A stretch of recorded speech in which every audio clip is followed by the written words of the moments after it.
silence is an own goal. The stadium in my mind still rolls. Someone check the VAR.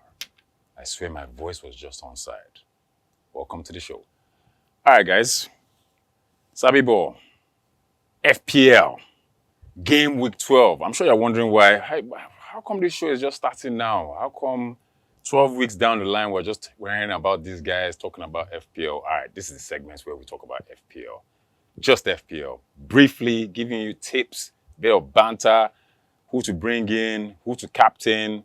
At some point, I would like you guys to tell me in the comment section, when do you even start playing FPL? I started playing FPL like 6 years ago, so I will call myself some sort of a veteran. I've been kind of sticking to Haaland all through this game week 12. Haaland has been my captain all through. Maybe I just captained Semenyo once. Maybe I think that was game week 4, if I remember correctly. But Haaland has been my default captain, innocent. And this game week 12, same thing. I'm sticking with Haaland, and whatever you guys do, if you like, change. You guys that like differentials, I'm watching you. Hope you're not one of those managers that constantly loves picking differentials. Because I just remember one of my guys now. Shout out to my man, Banky. Banky, my man, is always looking out for those differentials. He's always tinkering with his FPL. And it's his debut season, This show is for you, bro. Tune in. You never know. I might be able to give you some tips on how to actually save up on what you need to do in terms of, climbing up the ladder. In fact, I think I'm in the top 3 in one of those leagues, the Sport League. Guys, watch out, Game Week 12. I'm coming back fully armed. All right, guys, I would like to know in the transfers that you're doing this week, in the comment section, keep it busy. What transfers are you making this Game Week 12? Who's getting sold? Who's being brought in? Who's being benched? All right, for example, me, I'm bringing in Doku. Doku is explosive this season. What he did against Liverpool in that last game was unbelievable, He's been blowing hot and cold, but Pep, as we all know, a lot of us know, Pep is an enemy of FPL. That man will take off a player before the 60th minute, and that's where you don't get your bonus points. That man knows that you've picked one particular player and he will not start him. So I just pray that I'm making the right decision.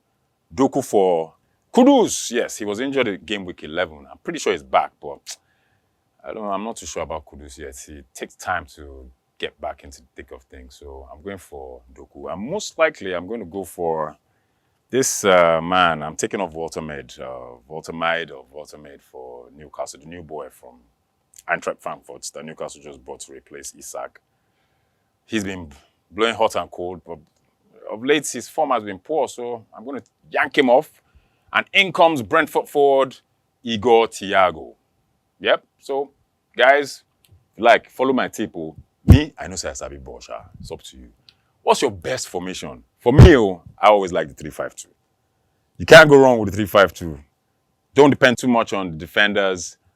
Getting those points in the midfield. And stick with the old guard in the likes of Haaland and co. But hey, guys, let me know what your transfer lists are, what you're doing this thing. Some people try to keep it secret, but this show, we give you all the tips. We talk about it.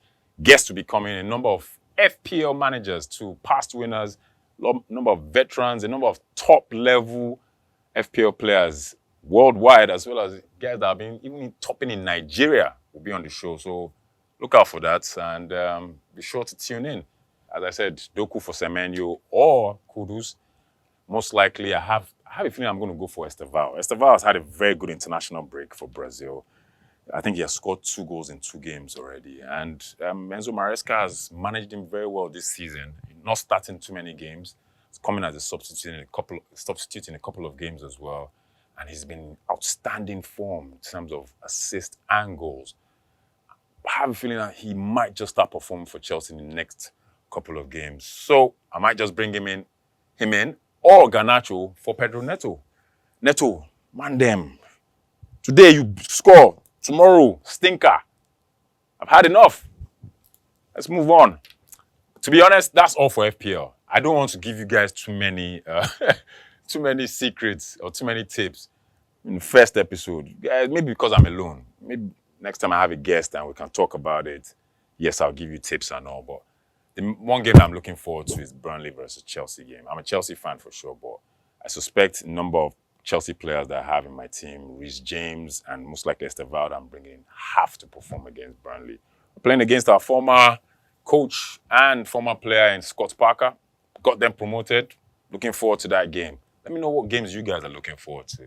For sure, but hey guys, we have to talk about the FIFA World Cup playoffs. So, the FIFA World Cup qualifiers. You can see that I'm stuttering. I'm saying nonsense because I'm mad. I'm really, really pissed off. All right, let's start with the African playoffs, really. Somehow, someway, Nigeria made it to the playoffs. Luckily, we beat Benin Republic 4-0 in our final group game, and we faced Gabon. You know, it was a semi-final and final for the African phase where you now go and play the intercontinental, the FIFA intercontinental one. It's a long road, man. The Wizard of Oz will even shimmy for this kind of thing. But anyway, we know the story. We beat Gabon 4-1. Looked like we had a, you know, more or less we were ready. Had our tails between our legs. Everybody believed that we were going to give DRC a game. I was a bit skeptical about that game. Congo DRC have been, or let me just call them properly, Democratic Republic of Congo have been in incredible form throughout these qualifiers. Yes, they finished second in their group, but, you know, just beating Cameroon 1-0, they know how to grind out results. And the way they played Nigeria, especially in that second half, fantastic football. I have to give it to them. They beat two West African giants in Cameroon and Nigeria, and they proceeded to the intercontinental playoffs, where they most likely will meet Iraq, Bolivia, New Caledonia, Jamaica, or Suriname. My God, Suriname. Jesus. Curacao, Haiti, and the World Cup. Yet Nigeria couldn't make it out of 48 teams. Anyway, 42 teams have made it. So, of course, after these playoffs, and the draws are today, by the way. And if you want to know today's date, today is the 20th of November, 2025. So most likely DRC would know who they will be facing next for the playoffs to make it to the World Cup. I'll be rooting for them for sure. But I mean, my solid support has to go to Cape Verde. Capo Verde, man. Those guys are the guys. I mean, their coach even still won Coach of the Year. Been phenomenal. The last AFCON and throughout this World Cup qualifying stage, they've surprised everybody. Less than 600,000 and they're making it to the World Cup. Yet Nigeria, 200 million plus. Back-to-back World Cups, we've not made it. 8 years, NFF. As a man, as my guy would say, terrible, terrible, terrible, terrible, terrible. I mean, I saw some things in that game against Congo DRC that made me understand that we shouldn't have lost this game. Okay, let's push NFF and all the preparations and all the nonsense aside. Yo, Eric Chell, what's going on with the voodoo statement? Why voodoo? You Sabi Ball now. Which one be voodoo? Like, they were sprinkling water.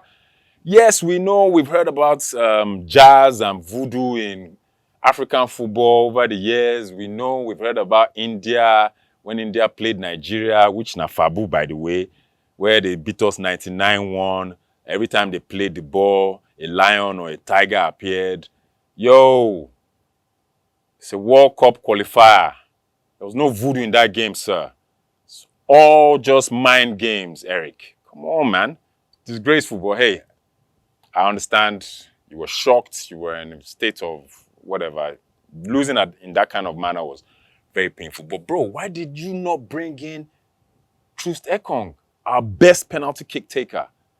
We saw what the DRC coach did. He brought in a goalkeeper who obviously was their main guy, probably very good with penalty shootouts.